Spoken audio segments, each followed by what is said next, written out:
Ye. Arkasını beğenme yapar. Bu oldu. Yese verin.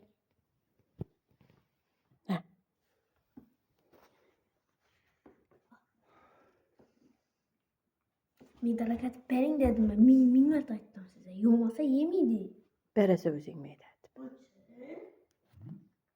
Ondan anlattım. Öğretmen anlattım. Şimdi. Kulak. Kuşlar var ya mı? Personato Mash, personato Tony. Efendim ilk geldin mi? Çöllemeye başladı baba. Çölleme. Ben ilk geldim mi? Kime geldin sen? Bir Bak maşkul et. Bilmeden güzel. Demek ama bu kadın niye?